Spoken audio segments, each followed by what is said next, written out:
প্রতিমতো ডাকাত দলেরা ধরছে, তো সবার কাছ থেকে মাল লুট করছে। তো ওনার কাছে এসে জিজ্ঞেস করে নাম কি? বলতেছে আমার নাম মহিউদ্দিন আব্দুল কাদের। তোমার কাছে কিছু আসেনি বেটা? বলে হ্যাঁ আছে। কি আছে? বলে 40টা স্বর্ণের দিরহাম আছে।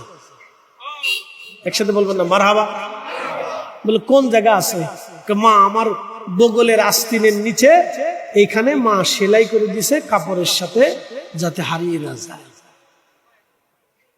তো খুলে দেখে ডাকাতের সর্দার সত্যি 40টা স্বর্ণের দিরহাম আছে। জিজ্ঞেস করলো বেটা তুমি তো আমাকে অস্বীকার করলেও পারতা, কিন্তু তুমি জানো যে আমি তোমার এই সম্পদ ডাকাতি করে নিয়ে যাব, তারপরে সত্য কেন বললা? বলতেছে মা বলেছে মিথ্যা বলা যাবে না। ডাকাত সর্দার তখনই বলে ফেললো বেটারে তুমি আজকে আমাকে সত্য বলেছ, তোমার মা এত সুন্দর শিক্ষা তোমাকে দিয়েছে, আর আমরা ডাকাতি করে মানুষ খুন করে মানুষের অর্থ চুরি করে নিয়ে যাই। আজকে থেকে ছেলে আমার তোমার হাতে তওবা করলাম, আর কোনদিন আমরা মানুষের হক নষ্ট করব না, চুরি ডাকাতি করব না, আমরা তওবা করে ভালো হয়ে গেলাম। মা সারা ফরিদি সাহেবের কোনো অস্তিত্ব নাই, মা সারা আমাদের জনাব নজরুল সাহেবের কোনো অস্তিত্ব নাই, মা সারা আজকে অতিথিবৃন্দের কোনো অস্তিত্ব নাই, মা সারা কোনো সন্তানের কোনো অস্তিত্ব নাই। সন্তানের পরিচয় মা বাবা দিয়ে, সন্তানের পরিচয় মা বাবা দিয়ে। সূরা ফাতিহা হলো কোরআনের মা, সূরা ফাতিহা কোরআন শরীফের মা, সূরা ফাতিহা কোরআনের মা, উম্মুল কোরআন বলা হয়। তাহলে সারা কোরআনে যত বরকত পাওয়া যায়, সূরা ফাতিহার ভিতরে আল্লাহ তত বরকত দিয়ে রাখছে। সূরা ফাতিহা 2 বার, সূরা ফাতিহা কয়বার? 2 বার। এক খতম কোরআনের নেকি। আল ফাতিহাতু নিসফুল কোরআন, সূরা ফাতিহা কোরআনের অর্ধাংশ। সুনানুদ দারিমি সূরা ফাতিহা কোরআনের অর্ধেক। এরপরে আসেন সূরা ইখলাস, যদিও 3 আয়াত কিন্তু মূল্য অনেক। আল্লাহ রাসূল বলেন আল ইখলাসু সুলুসুল কোরআন, যে ব্যক্তি সূরা ইখলাস একবার তেলাওয়াত করবে, আমার আল্লাহ আমার রব তাকে 10 পারা কোরআনের নেকি আমলনামায় দিয়ে দেয়। কেউ যদি 3 বার তেলাওয়াত করে এক খতম কোরআনের নেকি তার আমলনামায় হয়। সূরা ইখলাস এত দামি, কেউ 114টি সূরা তেলাওয়াত করলে যত নেকি হবে, সূরা ইখলাস 3 বার পড়লে আমলনামায় তত নেকি লিখে দেওয়া হবে। 10 বার সূরা ইখলাস পড়লেন, 10 বার কতবার? 10 বারে মিনিমাম হলো 3 খতম, ঠিক আছে না? তাহলে ফাতিহা 1 খতম, সূরা ইখলাসে পেলেন 3 খতম। এই এক বসাতে মাত্র 5 মিনিটে আপনি নেকি পেয়ে গেলেন 4 খতম কোরআনের। 4 খতম কোরআনের নেকি যখন হয়ে গেল, বলেন 80 লক্ষ মানুষ যদি একবার করে সূরা ফাতিহা তেলাওয়াত, একবার করে ফাতিহা শরীফ তেলাওয়াত করে, তাহলে 80 লক্ষ আর 60 দিয়ে 8 32, 3 কোটি 20 লক্ষ কোরআনের নেকি আমার হুজুর কেবলার আমল নামায় আল্লাহ পৌঁছায় দেয়। চিৎকার মেরে জোরে বলেন আল্লাহু আকবার। কিয়ামত পর্যন্ত আপনি পাবেন না। আমি গেলাম তায়েফে, একটা মসজিদ আছে মসজিদে আলী। মসজিদে আলীর পাশে একটা মিনারা আছে, মিনারাতে 1400 বছর ধরে আযান আছে। হযরত আলী মসজিদ নির্মাণ করেছিলেন, মসজিদের পাশে একটা মিনারা বানিয়েছিলেন, মিনারা। আমি মালয়েশিয়ার মালাক্কাতে চাইনিজদের প্রথম মসজিদ দেখার জন্য গেলাম। চাইনিজ মুসলমানদের প্রথম মসজিদ মালয়েশিয়ান চাইনিজ, অর্থাৎ মালয় চাইনিজদের প্রথম মসজিদ শত বছর আগে বানানো। এই মসজিদের পাশে একটা মিনারা আছে, এই মিনারার উপরে দাঁড়ায় দাঁড়ায় মুয়াজ্জিনরা আযান দিত। আমি মালদ্বীপে গেলাম। ইসলাম প্রথম যিনি এনেছেন ইব্রাহিম ইস্কান্দারি রাহিমাহুল্লাহ। মালদ্বীপে যিনি প্রথম ইসলাম এনেছিলেন ইব্রাহিম ইস্কান্দারি, তিনার প্রথম বানানো মসজিদ। এই মসজিদে এখনো কাঠ দিয়ে বানানো সুন্দর একটা মসজিদ, মসজিদের পাশে সুন্দর একটা মিনারা আছে। এই মিনারার উপরে 400 বছর আগে থেকে আজান চলমান। যখন মুসলমানের মাইক হইল, মুসলমানরা মসজিদের ভিতরে ঢুকে গেল, মিনারা বাদ দিয়ে দিল। মসজিদে নববীতে যদি যান, যাওয়ার পরে মসজিদে নববীর ভিতরে রিয়াজুল জান্নার পাশে রাসূল কারীমের মিম্বর, এই মিম্বর শরীফের পাশে আর একটা মিম্বর আছে, হযরত আবু বকরের মিম্বর। আবু বকরের মিম্বর থেকে, হযরত আবু বকরের মিম্বর থেকে পিছনে আপনি একটা সুন্দর একেবারে ছাদ বিশিষ্ট জায়গা পাবেন, ছাদের মতো বানানো। ওইখানে দাঁড়াইয়া মদিনার মসজিদের মুয়াজ্জিনরা আজান দেয়, কিয়ামত পর্যন্ত এখানে আজান চলতে থাকবে বলে। কারণ কি? ওই ছাদটা ছিল হযরতে বেলাল রাদিয়াল্লাহু আনহু ওই ছাদের উপরে দাঁড়ায়া দাঁড়ায়া আজান দিতেন। বনু নাজ্জার গোত্রের এক মহিলার ছাদ ছিল, ওই ছাদের উপরে দাঁড়ায়া হযরত বেলাল আজান দিতেন। ওই ছাদের উপরে দাঁড়ায়া দাঁড়ায়া বেলাল আজান দিতেন। আজও পর্যন্ত সেইভাবে আজান দেওয়া হয়। ওই অংশটুকু মসজিদে নববীর অংশ ছিল না, পরবর্তীতে এই অংশটুকু মসজিদের সাথে সংযুক্ত করা হয়েছে। মুসলমান বাড়ার কারণে এটা জায়গা বরাদ্দ হয়েছে।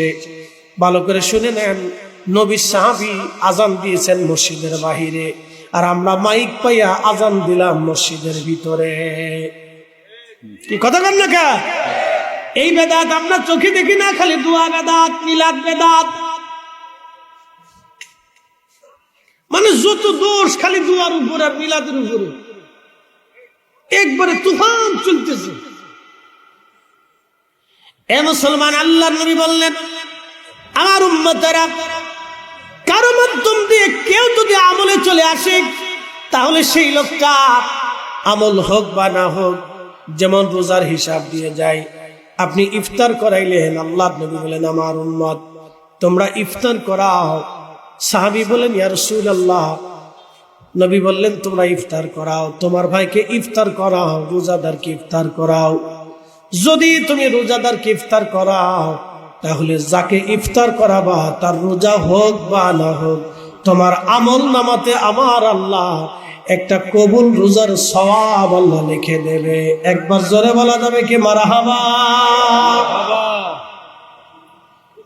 সাহাবী বলেন, ইয়া রাসূলুল্লাহ, ইফতার করানোর মতো আমাদের সামর্থ্য নাই।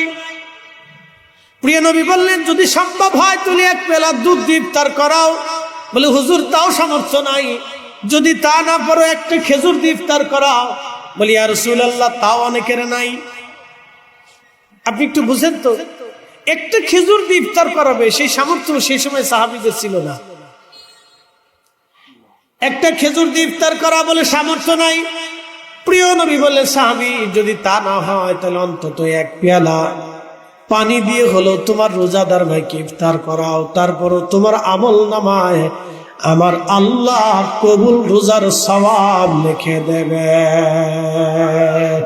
চিৎকার মেরে জোরে বলেন আল্লাহু আকবার। আলা ইন্না আউলিয়া আল্লাহি লা খাউফুন আলাইহিম ওয়ালা হুম ইয়াহজানুন।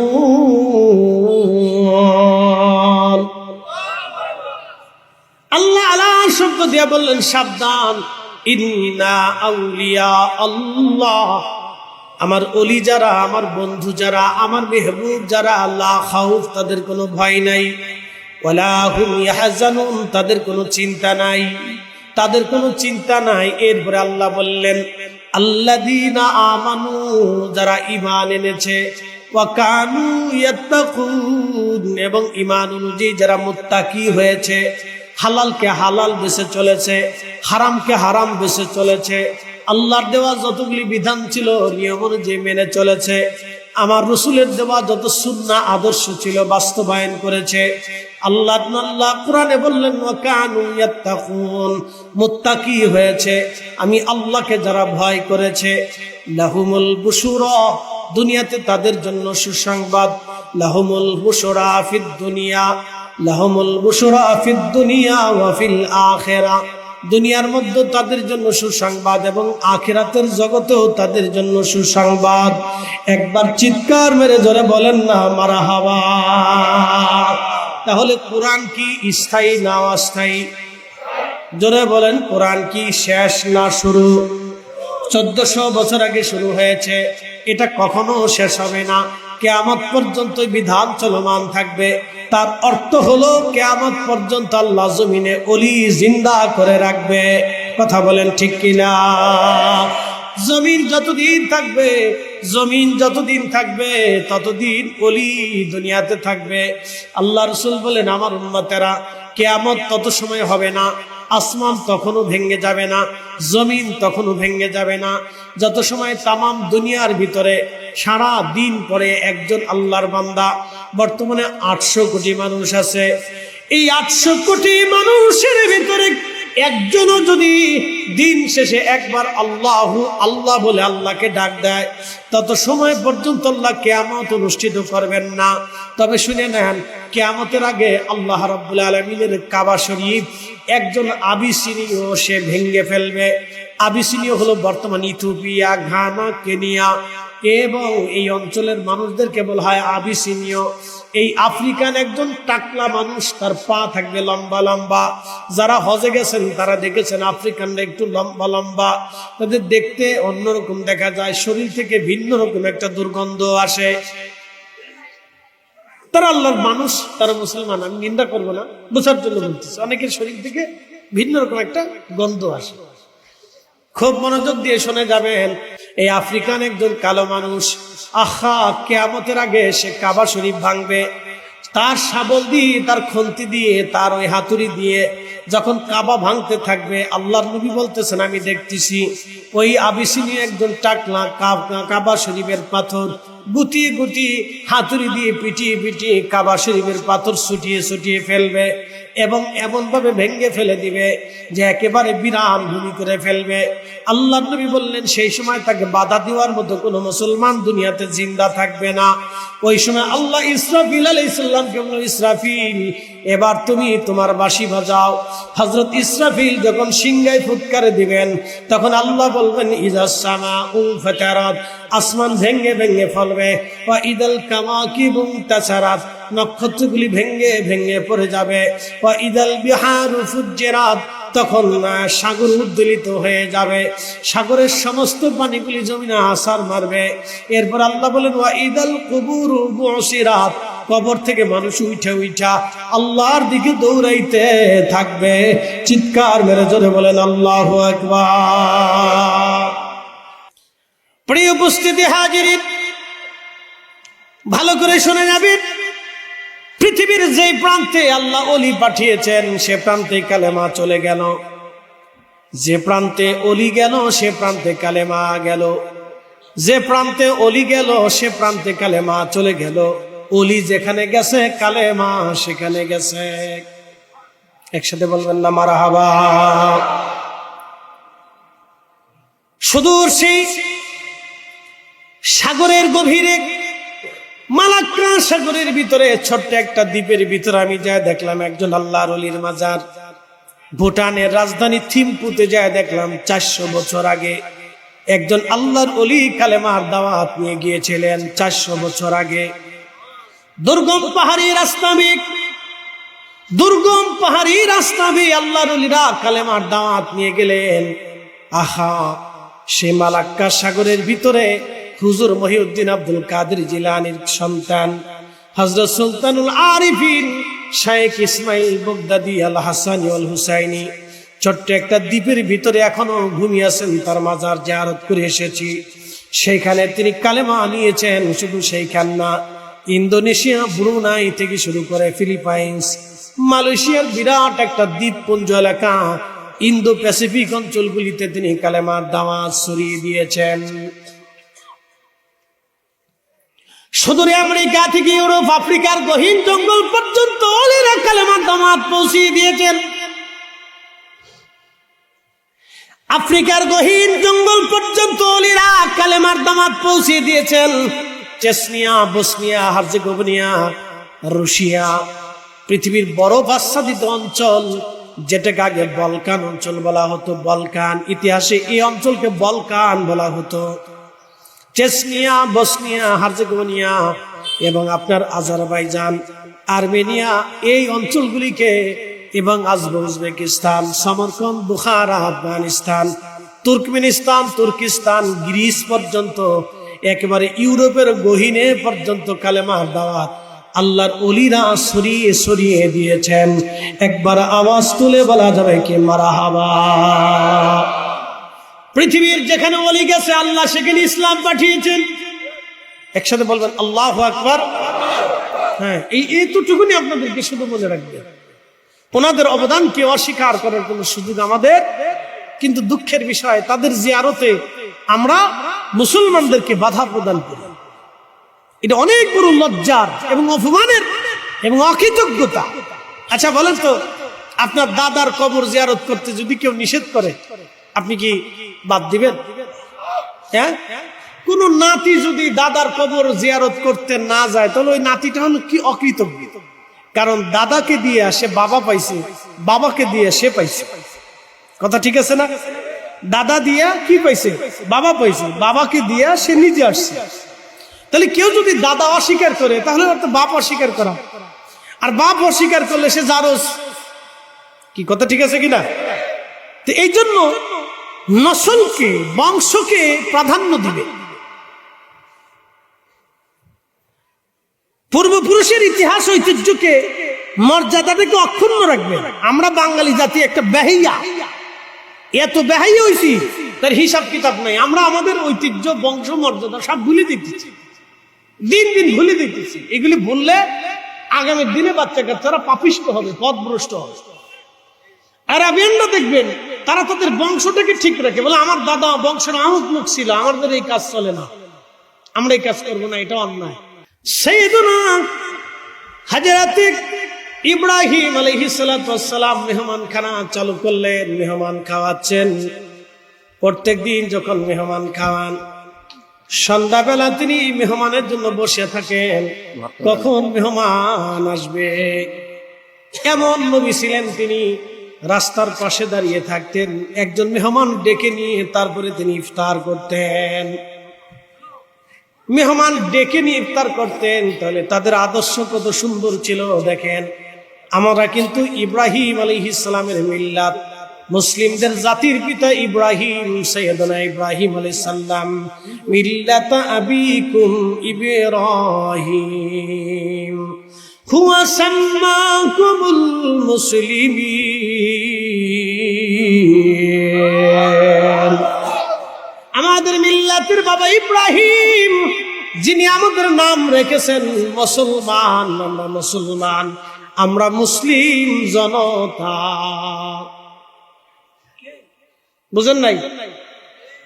আমার দিকে তাকান, স্টেজে তাকাইতে হবে না, আমার দিকে তাকাবেন। আমরা কি জনতা? না একসাথে বলেন, ডরাই ডরাই করতেছেন মনে হয়। আমরা কি জনতা? জোরে বলেন, শিখে দিয়ে যায়। কোরআন অনুযায়ী আমরা কি জনতা? মুসলিম জনতা। হুয়া সাম্মাকুমুল মুসলিমিন, আমরা মুসলিম জনতা। আল্লাহ আমাদেরকে নাম রেখেছেন মুসলমান, আমরা মুসলিম জনতা। ভালো করে শুনুন। তো ইব্রাহিম আলাইহিস সালাতু ওয়াস সালাম মেহমানের জন্য বসে আছে। একদিন আসে না, মেহমান পান না, পান না, পান না, পান না। তখন তার এত মানুষ ছিল না, রাস্তা দেখিয়ে আসবে, একজন মেহমান আসবে, তিনি পান না, পান না। হঠাৎ দেখতেছেন একজন মেহমান আসতেছে, ডাক দিছে, তুমি কি মেহমান, মুসাফির? বলে হ্যাঁ। তা আসো আসো, আমার বাড়িতে আজকে তোমার দাওয়াত। হযরত সাইয়েদুনা ইব্রাহিম আলাইহিস সালাতু ওয়াস সালাম, ইব্রাহিম আলাইহিস সালাতু ওয়াস সালাম তিনি মেহমানের জন্য বসে আছেন। নিয়ে গেলেন মেহমান, মেহমান নিয়ে যাওয়ার পরে খাইতে বসলেন। সাইয়েদুনা ইব্রাহিম আলাইহিস সালাম বিসমিল্লাহ বলে শুরু করলেন, কিন্তু মেহমান তিনি বিসমিল্লাহ না বলে শুরু করে দিলেন। সাইয়েদুনা ইব্রাহিম হাত ধরলেন, হাত ধরার পরে বললেন, হে আল্লাহর বান্দা, তুমি কেন বিসমিল্লাহ বললা না? তখন মেহমান ডাক দিয়ে বলল, হুজুর আমি বিসমিল্লাহ মানি না। বলে আমি তো তোমার আল্লাহ মানি না।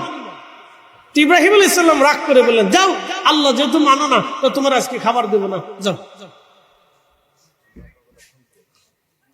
খাবার সামনে রেখে হযরত ইব্রাহিম আলাইহিস সালাতু ওয়াস সালাম মেহমান যখন রওনা দিয়ে চলে গেলেন, মেহমান চলে যাওয়ার পরে আল্লাহ ওহী করলেন, ইব্রাহিম, মেহমান কেন বিদায় করলা? ইব্রাহিম আলাইহিস সালাম বলেন, ইয়া আল্লাহ, তোমার বিসমিল্লাহ না মানার কারণে আমি মেহমান আমার দরজা থেকে তাড়াই দিয়েছি। আল্লাহ ডাক দিলেন, ইব্রাহিম, এই বৃদ্ধকাল পর্যন্ত আমার ওই বান্দাকে তুমি খাবার দিয়েছো না আমি খাবার দিয়েছি? আসতে হয়ে গেল না? জোরে বলেন। এই বান্দা বৃদ্ধকাল পর্যন্ত একবারও আমি আল্লাহকে আল্লাহ বলে মানে নাই। বলো ইব্রাহিম, তুমি খাওয়াইছো না আমি খাওয়াইছি? হযরত ইব্রাহিম বলেন, হে রব, তার বৃদ্ধকাল পর্যন্ত আপনি তাকে খাওয়াইছেন, আমি তারে খাওয়াই নেই। তার পানিও আপনি দিয়েছেন, নিঃশ্বাসও আপনি দিয়েছেন, তার রিজিক আপনি বরাদ্দ করেছেন। হে রব আল্লাহ, আমি তারে খাওয়াই নাই, আপনি তারে খাওয়াইছেন। আল্লাহ বলেন, এত বছর আমি তারে খাওয়াইতে পারলাম, আর তুমি একটা বেলা তারে খাওয়াইতে পারলা না। চিৎকার মেরে জোরে বলেন না মারহাবা।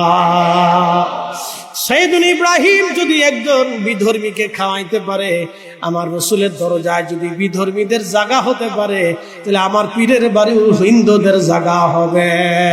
কথা বলেন ঠিক কিনা? আপনারা সাতার বেদাতের ভেতর বুঝতে গেলে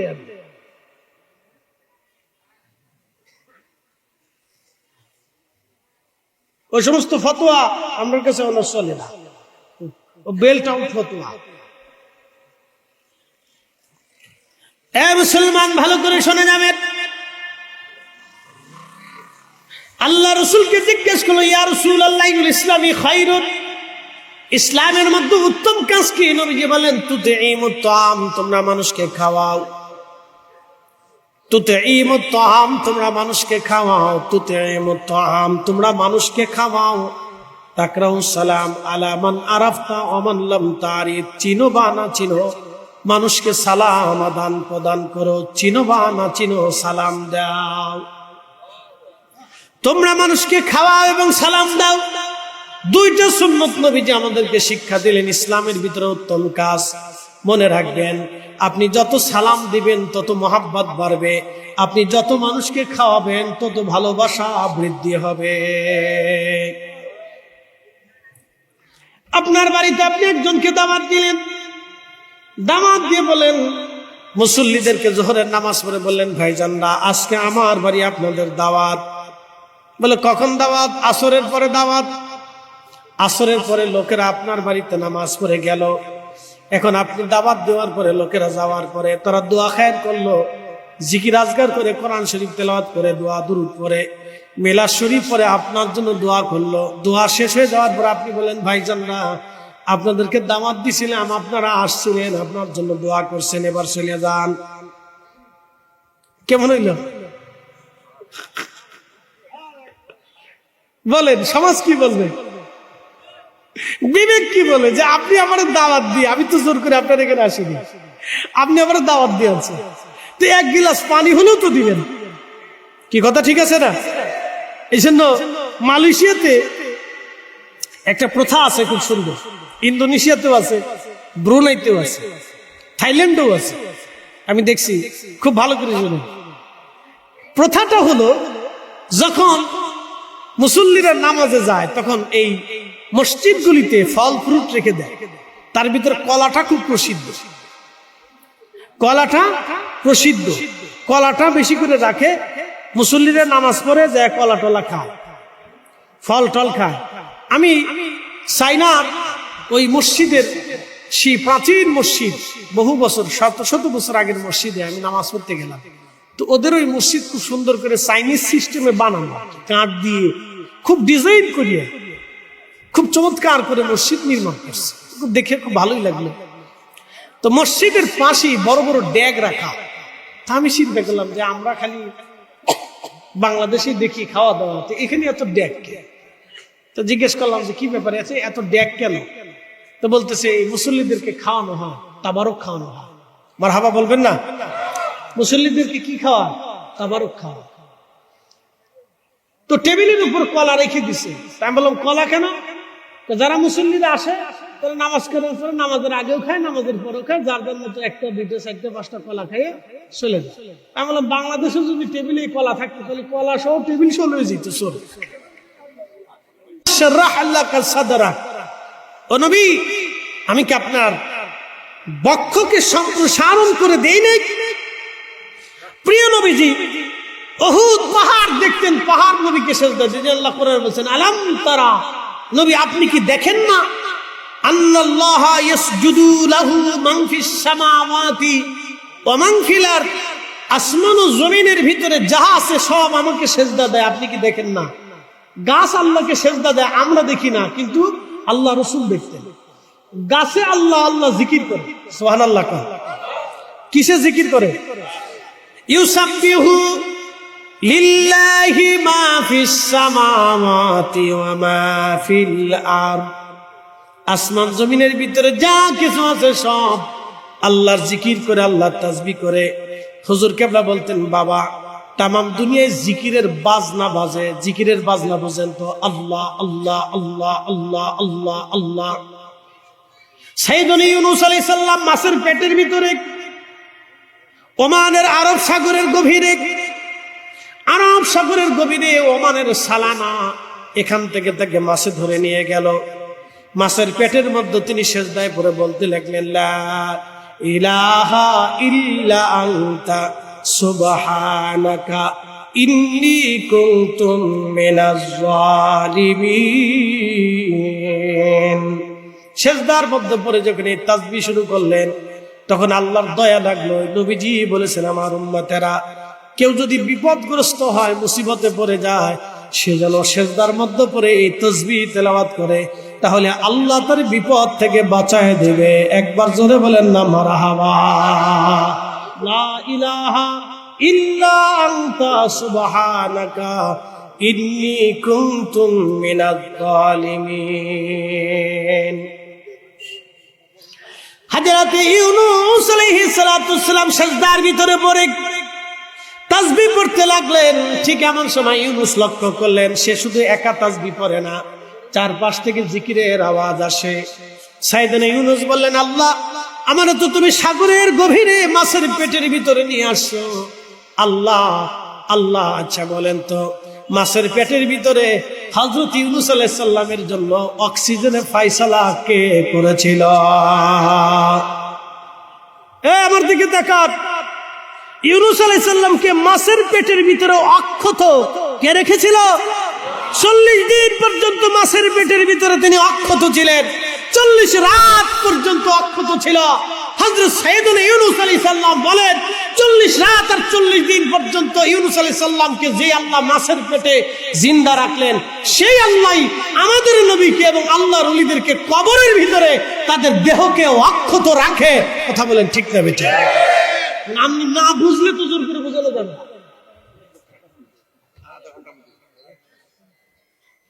আপনি না বুঝলে তোর জোর করে বোঝানো যাবে না, বুঝতে হবে। প্রিয় উপস্থিতি হাজিরিন, সাইয়েদনা ইউনূস আলাইহিস সালাম ডাক দেখে রাব্বি এত জিকিরের আওয়াজ কোত্থেকে আসে? জিকির করে কারা এই সাগরের ভিতরে? সাগরের ভিতরে কারা জিকির করে? ইউনূস আলাইহিস সালামকে আল্লাহ ডাক দিয়ে বলেন ইউনূস মাছে জিকির করে, পানিতে জিকির করে, পাথরে জিকির করে, বালুতে জিকির করে, শামুকে জিকির করে, কাকড়ায় জিকির করে, সমুদ্রের ভিতরে যত প্রাণী আছে সব প্রাণীরা আমি আল্লাহ আল্লাহ আল্লাহ আল্লাহ আল্লাহ আল্লাহ আল্লাহ আল্লাহ জিকির করে। একবার জোরে বলা যাবে কি মারহাবা? তুমি রহমান, তুমি মেহেরবান, অন্ধ গাহে না শুধু তোমারি গুণগান, বুঝেও বুঝে না তবু শান, তুমি রহমান, তুমি মেহেরবান। জিকির तमाम সৃষ্টি জিকির করে। শুধু মানুষ আল্লাহ জিকির করতে চায় না, শুধু মানুষ আল্লাহ জিকির করতে চায় না, মিনিমাম 80 লক্ষ মুরিদ সন্তানকে আমার হুজুর কেবলা যান জিকিরের মজলিসে বসাইছে। মিনিমাম 80 লক্ষ হুজুরের মুরিদকে হুজুর কেবলা জিকিরের মজলিসে বসিয়েছে। আল্লাহ আল্লাহ আল্লাহ আল্লাহ আল্লাহ আল্লাহ জিকিরে বসিয়েছে। পারছেন আপনি? যারা সমালোচনা করেন আপনি বসান 4 জন, দেখেন আপনার কথা 4 জন জিকির করেননি, বসান দেখি যোগ্যতা কি আছে। যারা সমালোচনা করেন আপনি বসান, আপনি 10 জনকে বসান দেখি পারেন কিনা। আপনার কোথায় নিয়মিত 10 জন জিকির করে কিনা বসান, আপনি দেখি কয়জন আছেন এরকম, দেখি আমি দেখি। এই জন্য দায়ী আল্লাহ সবাই হয় না, আল্লাহর নির্বাচিত ব্যক্তিরা। সমালোচনা করা যায় ভাই, কিন্তু কাজে পরিণত করা কঠিন। 80 লক্ষ মানুষকে মিনিমাম জিকিরের মজলিসে বসিয়েছেন, নফল নামাজে বসিয়েছেন, নামাজের কাতারে নিয়ে এসেছেন, তাসবির কাতারে এনেছেন। এমনকি তারা হালাল হারাম বুঝে। বলছিলাম হালাল হারাম বেশি দুনিয়া চালাবেন। মনে রাখবেন, কেউ যদি মাহে রমজানে রোজা রাখে, রোজা রাখার পরে আপনার সামনে যদি বলা হয় ভাইরে আপনি এখন রোজা ভাঙবেন, ইফতার করবেন, শুয়োরের গোশত দিয়া বিরিয়ানি বানাইয়া আপনার জন্য ইফতার আনছে, আপনি ইফতার খান, আপনি রোজা ভাঙ্গেন। পৃথিবীর কোন বুঝবান মুসলমান শুয়োরের গোশত খাইয়া ইফতার ভাঙবে না। কথা কোন ঠিক কিনা? কিছে এত কথা কিসে বুঝলাম না। মনে মনে কথা বলে না, আস্তে আস্তে বলে।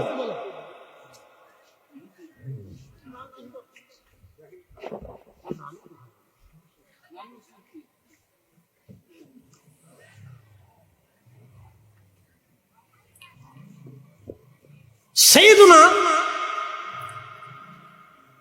ইউনূস আলাইহিস সালাতু ওয়াস সালাম আল্লাহকে বলেন, হে রাব্বি, तमाम সৃষ্টি সাগরের ভিতরে তোমার জিকির চলে। বলে হ্যাঁ ইউনূস, তুমি ভাবতেছো শুধু তুমি তাসবিহ করো, সব সৃষ্টি আমার তাসবিহ করে। আল্লাহু আকবার, আল্লাহু আকবার। তো এইরকম লক্ষ লক্ষ মুরিদকে হুজুর কেবলা জিকিরের মজলিসে বসিয়েছে, তাসবিহর মজলিসে বসিয়েছে, অন্তত তাসবিহর দানা ধরিয়ে দিয়েছে। কথা ঠিক আছে না? 80 লক্ষের মানুষের মধ্যে যদি 1 লক্ষ মানুষের তাসবিহর দানা ধরে, তাহলে আপনি বুঝেন যে কত মানুষ তার কারণে তাসবিহর দানা ধরছে। তো সেক্ষেত্রে আমরা কি করছি? আমরা কিছু করতে পারছি? কিচ্ছু করতে পারি, কিচ্ছু করতে পারি। তো এই জন্য সমালোচনা করা যায়, কিন্তু কাজে পরিণত করা বড় কঠিন। প্রিয় উপস্থিতি হাজিরিন, ভালো করে শুনে যাবেন।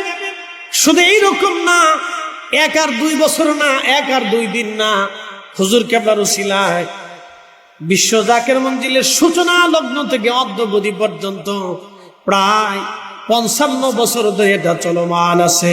একবার জোরে বলা যাবে কি মারহাবা? কত বছর? মিনিমাম 55 বছর ধরে এটা চলমান। আল্লাহু আকবার। 55 বছর ধরে তিনি মানুষকে জিকিরের মজলিসে বসিয়েছেন এক নাগা। আপনার তরিকার বয়স কত দাদু? 17। তাহলে 17 বছর ধরে আপনি তাসবিহ ধরছেন। কথা ঠিক আছে না? আচ্ছা, এখানে এই 40 বছর আগে কে গেছেন? একটু হাত উঁচা করবেন। 40 বছর আগে দাদু, 40 বছর আগে গেছেন আপনি। তাহলে 40 বছর আগে আপনি তাসবিহ ধরছেন। একসাথে বলেন আল্লাহু আকবার। 40টা বছর ধরে এই মুরব্বী 40 বছর ধরে সে তাসবিহর দানা ধরেছে। 40 বছর ধরে সে ফাতিহা পড়তেছে, 40 বছর ধরে সে নফল পড়তেছে, 40 বছর ধরে সে দুরূদ পড়তেছে, 40 বছর ধরে সে মাহফিলে আসতেছে, 40 বছর ধরে সে হুজুরের উসিলায় জিকিরের মজলিসে বসতেছে। আপনার যদি হেডাম থাকে তাহলে 40 বছর না, 40 দিনের জন্য একজনের জিকিরের মজলিসে বসা। কি কথা কন না কেন? সমালোচনা করা যায়, কিন্তু কাজে পরিণত করা সবার দিয়ে হয় না। দায়ী আল্লাহ সবাই হয় না। এই জন্য আল্লাহ যাদেরকে নির্বাচিত করেন তারা করে। তুমি 40 বছর, আরেকজন 30 বছর, আরেকজন 25 বছর, আরেকজন 20 বছর, আরেকজন 5 বছর, আরেকজন এই 40-এরও বেশি আছে। স্বাধীনতার পরপরও আছে, আছে না ভাই? স্বাধীনতার পরপরও আছে। এইভাবে চলমান আছে। যেমন আমরা 3 পুরুষ চলতেছি, আমি চলতেছি, আমার বাপে চলছে, আমার বাপের শ্বশুরে চলছে। না না, আমার নানা, আমার মামা, আমার মা, আমার আব্বা, আমি নিজে, আমার বাচ্চা, আমার শ্বশুর বাড়ি,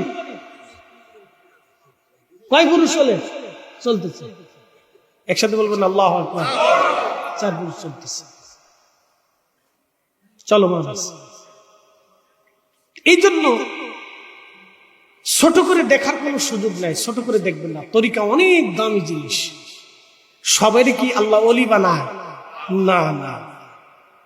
মাইনুদ্দিন আহমদ বাংলাদেশে হাজার হাজার আছে না, কিন্তু খাজা মাইনুদ্দিন চিশত আজমিরির মতো কয়জন আছে? হ্যাঁ, একজন। যারা ফুরফুরার হুজুরের বায়াত, ফুরফুরার শরীফের নেসবতের সিলসিলাতে যারা আছে না, ফুরফুরার সিলসিলাতে ফুরফুরার প্রতিষ্ঠাতাকে হযরতে আবু বকর সিদ্দিক ফুরফুরাবি আল কুরাইশি রাহিমাহুল্লাহ, মুজাদ্দিদুজ জামান। একসাথে বলেন না মারহাবা। আচ্ছা বলেন, ওনার নিসবতে যত দরবার আসে, সাচিনা আসে, তারপরে আপনার হলদিবাড়ি আছে, তারপরে আপনার বাংলাদেশে আরো অনেক দরবার আছে, ভারত উপমহাদেশে আরো অনেক দরবার আছে, বসিরহাটি আছে, এরপর আরো বসিরহাটি থেকে আরো অনেক অনেক আছে। তাহলে ফুরফুরার হুজুরের মূলকে তিনি হযরত সুফি ফতে আলী রসুলের নামা, ওনার থেকে হযরত আমার তাই হুজুর হযরত শাহ সুফি ওয়াজিদ আলী মেহেদিবাগী আওলাদে রসুল এবং ফুরফুরার হুজুর দুইজনেই রসুলের বংশধর ছিলেন, কিন্তু হযরত সুফি ফতে আলী রসুলের নামার বায়াত ছিলেন। একসাথে বলবেন না মারহাবা। আমাদের তাই হুজুর তিনিও আওলাদে রসুল, আর ফুরফুরার হুজুর তিনিও আওলাদে রসুল। মারহাবা বলেন। তিনিও কুরাইশি। আমাদের তাই হুজুর তিনিও আওলাদে রসুল, তিনিও হাশিমি কুরাইশি, ফতে আলী রসুলের নামার বায়াত ছিলেন। তাহলে এই দুই গ্রুপ থেকে লক্ষ লক্ষ কোটি কোটি মানুষ প্রত্যেক দিন যারা দুরূদ পড়ে, মিলাদ পড়ে, দোয়া করে, সব নেকি হযরত সুফি ফতে আলী রসুলের নামে রাহমাতুল্লাহর আমল নামায় জমা হইতেছে। কথা কান না ঠিক কিনা? তাহলে বলেন ওনার মর্যাদা কি বাড়ে না কমে? হ্যাঁ, বুঝে যাবেন। এই জন্য এর নাম সিলসিলা। বলে বায়াত নিয়ে কি হয়েছে? বলে বায়াত নিয়ে আমি যে লাভ পাইছি, তুমি জিন্দেগির 14 পুরুষের সেই লাভ পাবা না। কি কথা ঠিক কিনা? কেউ যদি কয় যে তুমি বায়াত নিয়ে কি লাভ পাইছো, বলে ভাই রে, আমি বায়াত নিয়ে যে লাভ পাইছি আপনার 14 পুরুষও আশা করি এটা পাবেন না। এই জন্য তরিকা যারা মানছেন, তরিকা যারা নিছেন, তারা ভাগ্যবান। সময়ের স্বল্পতা, বিদায়ের পালা। আল্লাহ আমাদেরকে বুঝার, আমল করার তৌফিক দান করুন। সকলে বলেন আমিন। যেহেতু আসলে আমার প্রোগ্রামটা ছিল হচ্ছে দই খাওয়া, তা এখন বিশ্ব জাকির মঞ্জিল থেকে চাচদান যখন হুকুম, ভালো করে শুনে যাবেন। সাইয়েদনা ইব্রাহিম, এই বাচ্চাদেরকে একটু সহজ একটু দূর শুয়ে পড়েন। আল্লাহুম্মা সাল্লি আলা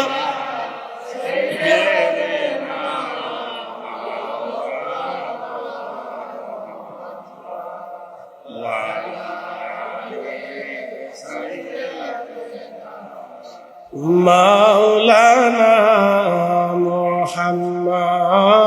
আল্লাহুম্মা সাল্লি আলা মাওলানা মুহাম্মদ ওয়া আলা আলি সাইয়্যিদিনা।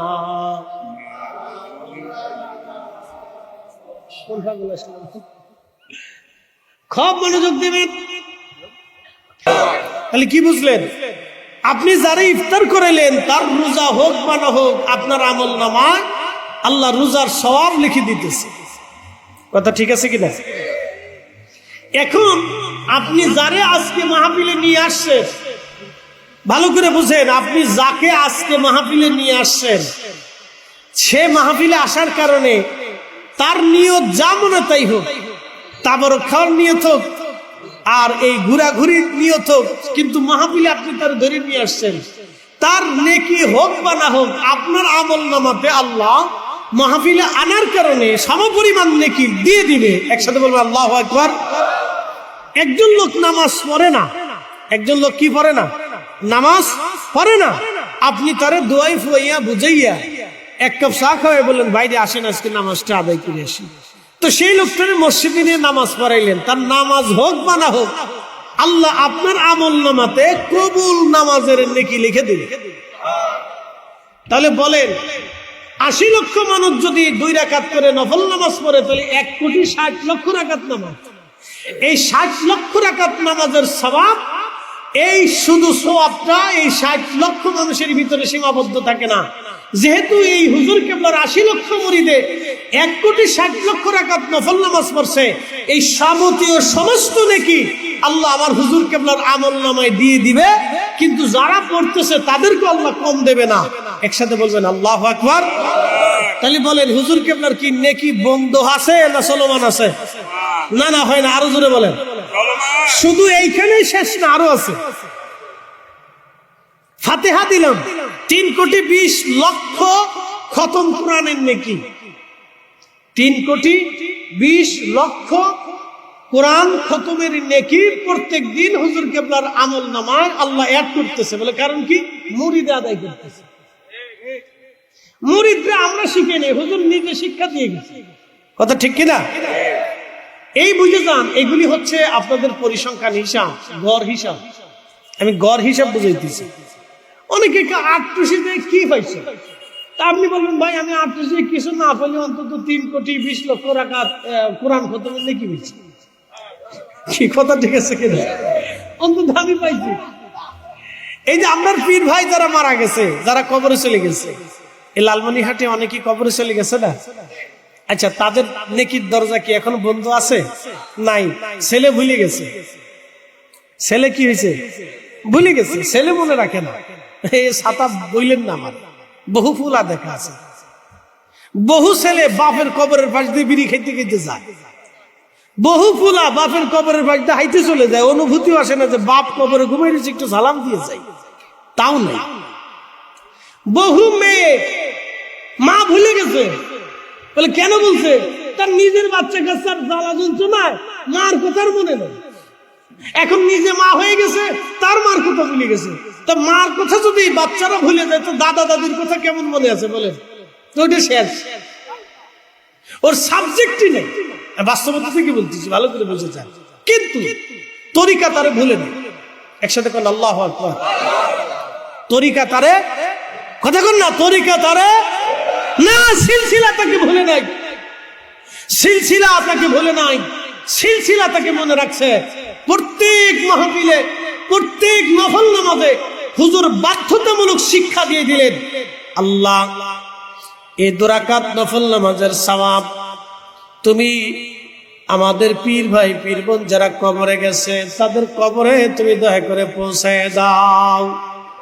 যত পীর ভাই পীর বোন সারা দুনিয়াতে কবরে চলে গেল, প্রত্যেক দিন 80 লক্ষ মানুষ যদি এই ফাতিহা শরীফ পড়ে, তাহলে 3,20,00,000 খতম কোরআনের সওয়াব প্রত্যেক জাকের ভাই বোনদের কবরে আল্লাহ তরিকার খেদমতের জন্য পাঠাইয়া দেয়। একটা জবান বন্ধ থাকবে না, চিৎকার মেরে বলেন আল্লাহু আকবার। তাহলে আপনারা খুশি নেবে স্যার? 8 গেছেন মনে হয় অনেক লজ হয়েছে না? কেউ যদি কি পাইছো, আমি কিছু না বলুন 3,20,00,000 কোরআন খতমের সওয়াব পাইছে। আর মরে গেলে আরো কিছু পাবো, কারণ আমি কবরে থাকবো, তরিকা কবরে থাকবে না। কি কথা ঠিক আছে না? বলে হুজুর কেমনে থাকবে না, আর একটু বুঝাই। এই পিছনে একটু ভলেন্টিয়ার দেন, বাচ্চা কাচ্চাদেরকে একটু সরাই দিয়ে, ওরা বুঝে না। আমার দিকে তাকান। বাংলাদেশের বয়স কত? 53-54 ধরে। আচ্ছা, 53-54 বছর ধরে কি শাহজালাল ইয়ামিনীর জিয়ারত কি বন্ধ আছে না চলমান আছে? আচ্ছা, তার আগে কি ছিল? পাকিস্তান পিরিয়ডে শাহজালাল ইয়ামিনী মুজাদ্দিদের জিয়ারত কি চলমান ছিল না বন্ধ ছিল? আচ্ছা, তার আগে কি ছিল? ব্রিটিশ 200 বছর। বলেন 200 বছরে কি শাহজালাল ইয়ামিনীর জিয়ারত চলমান ছিল না বন্ধ ছিল? আচ্ছা, তার আগে কি ছিল? নবাবী আমলে কি শাহজালাল ইয়ামিনীর জিয়ারত বন্ধ ছিল না চলমান ছিল? তার আগে কি ছিল? মুঘল বা সালতানাত, তখন কি শাহজালাল ইয়ামিনীর জিয়ারত চলমান ছিল না বন্ধ ছিল? চলমান ছিল। বলেন তখনও কাদেরিয়া ছিল, চিশতিয়া ছিল, নকশবন্দিয়া ছিল, মুজাদ্দিদিয়া ছিল। কি কথা কর নাকি? ঠিক আছে না? রাজা গেছে, মহারাজা গেছে, আমির গেছে, ওমরা গেছে, প্রধানমন্ত্রী গেছে, বহু প্রধানমন্ত্রী যাবে, বহু দল যাবে, বেদল যাবে, কিন্তু তরিকা যাবে না। আস্তে কোন কে জোরে বলে। তার অর্থ কি? যতদিন পর্যন্ত পৃথিবীর কোন এক প্রান্তে একজন মানুষ দিন শেষে আল্লাহু আল্লাহ বলে ডাক দেওয়ার লোক থাকবে, ততদিন পর্যন্ত কিয়ামত হবে না। তাহলে এবার বলেন তো মুসলমানের দাম কত? তো মুসলমানের আদনা মুসলমানের দাম যদি এটা হয়, তো অলির দাম কত? তো অলিদের নাম শুনলে যে খালি বেদাত বেদাত আর শিরিক শিরিক করে চিল্লে আর লজ্জা করে না?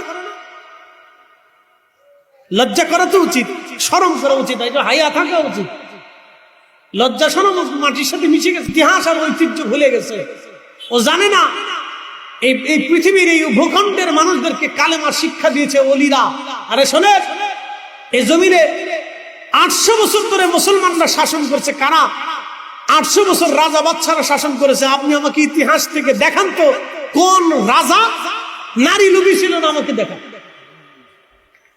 দেখান আমাকে কোন রাজা নারী লোভী ছিল না, কোন রাজা ক্ষমতা লোভী ছিল না, কোন রাজা এদেশে আল্লাহর হুকুমত কায়েম করছে? আমাকে দেখান।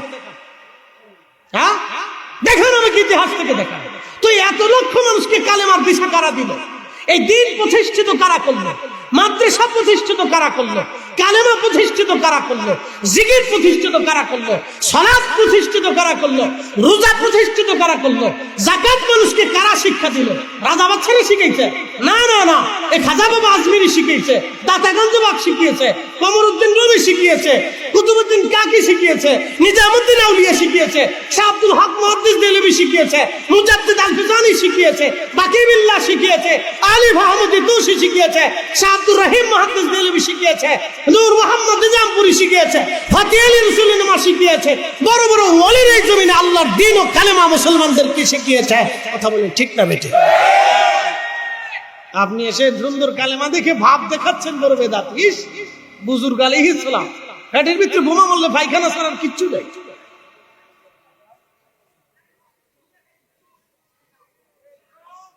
কষ্ট হচ্ছে না আপনাদের? উচিত কথা মা সব বেজার হয়ে যায়। ও ছাতা বেজার হলে কিছু আসে যায় না।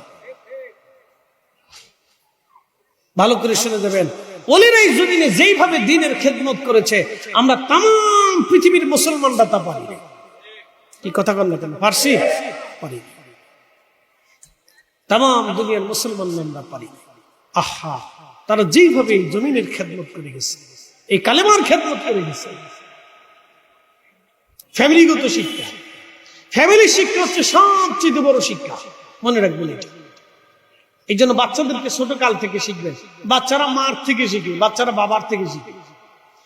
যদি মা বাবার থেকে না শিখতো, তাহলে আমাদের দেশের বড় বড় অফিসার, হায়ার এডুকেটেড পারসন বিদেশ থেকে পড়ে আসে, হার্ভার্ড অক্সফোর্ড ইউনিভার্সিটি থেকে পড়ে এসে তারপরে চুরি করে। কি কথা কর না? ঠিক আসতে করবেন না, ডরে ডরে বলতেছেন। ওয়াজ তো আমি করতেছি, আপনি তো করতেছেন না। ঘুষ খায়, দুর্নীতি করে। কি কথা কর না? তার অর্থ কি? পারিবারিক শিক্ষা নাই তো, পারিবারিক শিক্ষা নাই তো। হার্ভার্ড ইউনিভার্সিটি থেকে পড়ে আসলে কি হবে? বলেন কি হবে? অক্সফোর্ড ইউনিভার্সিটি থেকে একটা ছেলে ডক্টর ডিগ্রি করে এসে আমার দেশে কি হবে যদি গরিব মানুষের উপকার না হয়? এই কথা বুঝাইতে পারি না মনে হয়। মদিনা ইউনিভার্সিটি থেকে একটা ছেলে এসে পড়াশোনা করিয়া আমার দেশে এসে কি হবে যদি দরিদ্র মানুষের উপকার না হয়? বলেন কি হবে? কিচ্ছু হবে না। তো লাভ কি? কোন লাভ নেই। প্রিয় উপস্থিতি, এই জন্য পারিবারিক শিক্ষা হচ্ছে বড় শিক্ষা। ও মার থেকে শিখে, বাবার থেকে শিখে, চাচা থেকে শিখে, দাদা থেকে শিখে, দাদি থেকে শিখে, নানা থেকে শিখে, নানি থেকে শিখে, মামার থেকে শিখে, চাচতো ভাই বোনদের থেকে শিখে, খালাতো ভাই বোনদের থেকে শিখে। বাচ্চারা ফ্যামিলি থেকে শিখে, কারণ ফ্যামিলির ভিতরে সে বেশি সময়টা কাটা। এই জন্য মা যদি ঠিক থাকে, বাবা যদি ঠিক থাকে, যেই বাবা মা নীতিবান হয়, তার বাচ্চা কাছেও নীতিবান। কথা বুঝাইতে পারি না মনে হয়? যেই মা বাবা নীতিবান হয় তার বাচ্চা কাছেও নীতিবান হয়। কোন বাচ্চা অপরাধ করতে গেলে মা শিখায় বেটা এটা অন্যায়, এটা করবো না, মা শিখাই যায়। আল্লাহুম্মা সাল্লি আলা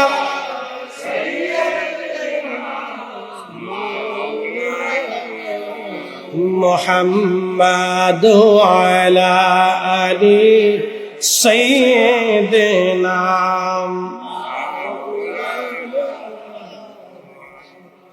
ইয়োরি আল্লাহর বাংলাদেশ, শহীদ গাজীর বাংলাদেশ, রহম করো আল্লাহ, রহম করো আল্লাহ।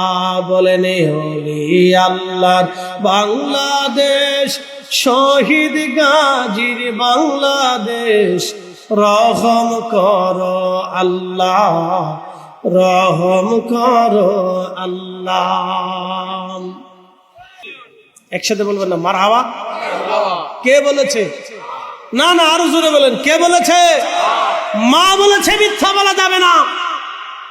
এই জন্য আমি মহিউদ্দিন আব্দুল কাদের মিথ্যা বলবো না, মা শিখিয়েছে। মা কে জানেন? মা ছিল হুসেইনি, হযরত হুসেইন রাদিয়াল্লাহু আনহুর রক্ত। বাবা কে ছিল জানেন? হাসানি, হযরত হাসান রাদিয়াল্লাহু আনহুর রক্ত।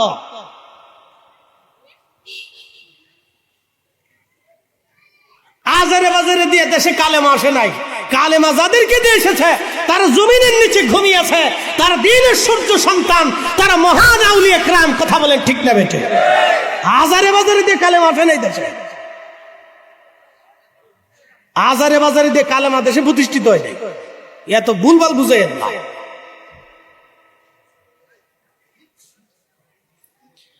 শুনে যাবেন। এই জন্য রব্বুল আলামিন কুরআনুল কারীমের ভিতরে আল্লাহ বলেন ওয়াল তাকুম মিনকুম উম্মাতুন ইয়াদউনা ইলাল খায়রি ওয়া ইয়া'মুরুনা বিল মা'রুফি ওয়া ইয়ানহাউনা আনিল মুনকার। রব্বুল আলামিন বললেন কিয়ামত পর্যন্ত আমার বান্দাদের ভিতরে একটা জামাত বান্দা দুনিয়াতে থাকবে যারা পৃথিবীতে মানুষদেরকে ভালো কাজের দিকে দাওয়াত করবে এবং খারাপ কাজ থেকে মানুষদেরকে ফিরাইয়া রাখবে। একবার আওয়াজ তুলে বলা যাবে কি মারহাবা। কিয়ামত পর্যন্ত মানুষেরা থাকবে যারা মানুষদেরকে ভালো কাজের দিকে দাওয়াত দিতে থাকবে। বলেন তো আমার পীর মুর্শিদের কাছে আপনারা গেছেন, আমার হুজুর কি আপনাদেরকে মিথ্যা শিখিয়েছে? বলেন কখনো কি বলেছে বাবা সুদ খাও? হ্যাঁ, এ দেশে সুদ প্রতিষ্ঠিত কারা করছে? যারা সুদ প্রতিষ্ঠিত করছে তাদের তো দুর্নাম করলেন না। বলেন আমার পীরের জীবনীতে দেখান যে তিনি একটা সুদের কারখানা বানিয়েছে, কোন মুরিদ দিতে করাইছে দেখান। এ ভাইজান আমার, সুদের সর্বনিম্ন গুনাহ কি জানেননি? যে ব্যক্তি সুদ খায়, আল্লাহু আকবার, মায়ের সাথে জিনা করলে যেই পরিমাণে গুনাহ হয়, সুদ খাওয়ার কারণে সেই পরিমাণে গুনাহ হয়। তাহলে এবার বুঝেন যারা সুদের কারবারি প্রতিষ্ঠিত করে তাদের কি পরিমাণে গুনাহ হয়। সুদের কারবারি যারা বানায়, সুদ যারা সহযোগিতা করে, আল্লাহর নবী বলেন আমার উম্মত তোমরা যারা সুদ লেখবা, সুদ সহযোগিতা করবা, সুদ খাবা, সুদ খাওয়ার জন্য উদ্বুদ্ধ করবা, সুদের দিকে মানুষদেরকে যারা ঝুঁকাই দিবা তারা সমানভাবে অপরাধী হবা।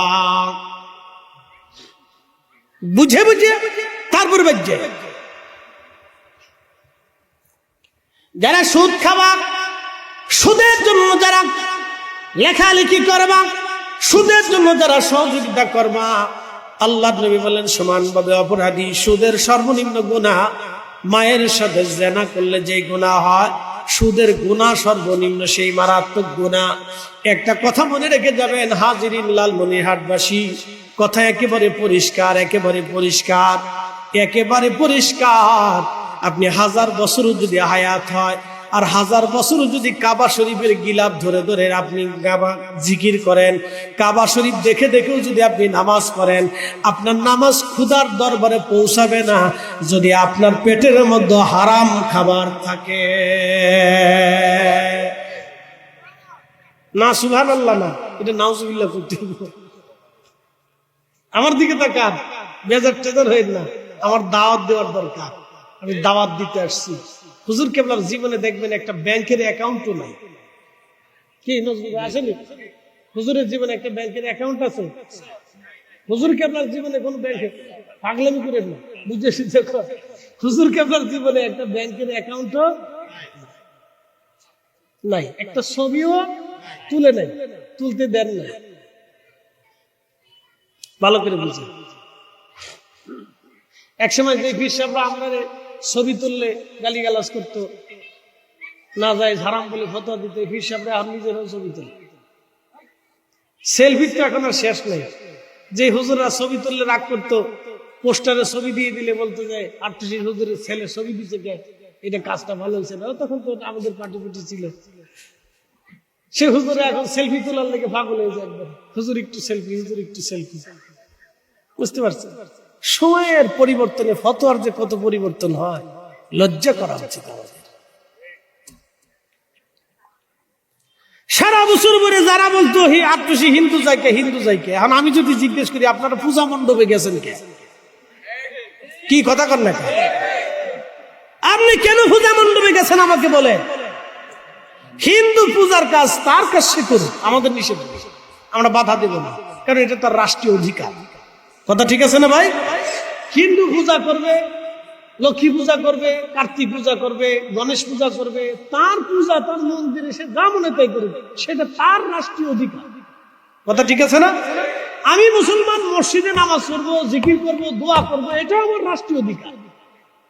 আমি মাহফিল দেবো, এটাও আমার রাষ্ট্রীয় অধিকার। আমি নাগরিকের বিষয়,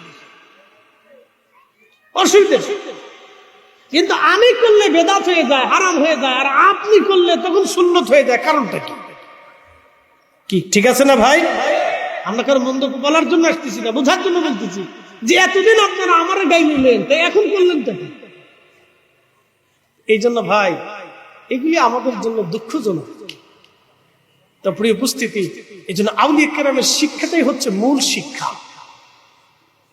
যুগে যুগে সমস্ত ওলিরা, ওলিদের দরবারে বিধর্মীরা গেছে। একসাথে বলবেন না মারহাবা? না, আরো জোরে বলেন।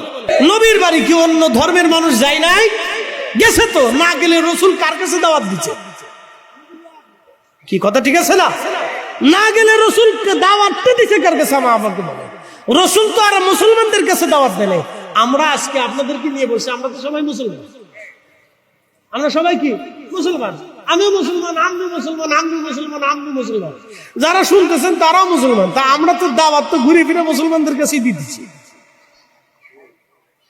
খাজা বাবা আজমিরের দাওয়াত দিছে সনাতনীর কাছে, মুজাদ্দিদ আল ফিসরি সেরহিন্দির দাওয়াত দিছে সনাতনীর কাছে, শাহজালালী আমানি মুজাররিদি দাওয়াত দিছে সনাতনীর কাছে, হুজুর গাউসে পাক দাওয়াত দিছেন সনাতনীর কাছে, বিধর্মীর কাছে, খ্রিস্টানের কাছে, ইহুদির কাছে, মাজুসির কাছে। আমরা দাওয়াত দিতেছি ঘুরে ফিরে আমাদের লোকদের কাছে। কি কথা ঠিক আছে কিনা? আমরা তো ঘুরে ফিরে আমাদের কাছেই দাওয়াত দিতেছি। আমরা আমাদের কাছেই তো দাওয়াত দিচ্ছি। ঠিক জন্য ওনাদের দাওয়াত আর আমাদের দাওয়াতের ধরন একরকম না। ওনাদের দাওয়াতের মর্যাদা আর আমাদের দাওয়াতের মর্যাদা একরকম না, বুঝতো? এই জন্য ওনাদের দরবারে হিন্দু যাবে, বৌদ্ধ যাবে, খ্রিস্টান যাবে, মাজুসি যাবে, সব ধর্মের মানুষ ওনার কাছে যাবে। কথা ঠিক আছে না? ওনার কাছে যাইতে হবে। না গেলে ওনার কাছে বুঝবে কেমন? ওনার কাছে তো যেতেই হবে। আচ্ছা বলেন তো, আপনার বাড়িতে যদি একজন হিন্দু ভদ্রলোক আসে, তা আপনি কি তার খাবার টাবার দিবেন না? মনে হয় বসতে টসতে দিবেন না, পানি টানি দিবেন না, তো কি করবেন? তারাই দেবেন।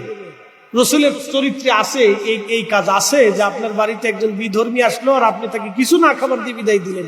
নবীর তরিকে আসেনি? আবার একটু দেখান তো, সারা দুনিয়া খুঁজে দেখান তো, একটা হাদিস দেখান। আপনাদের কি উগ্রতা কে শিখায় আমি জানি না, কারা শিখায়, কোত্থেকে শিখা? আল্লাহ। হযরত সাইয়েদনা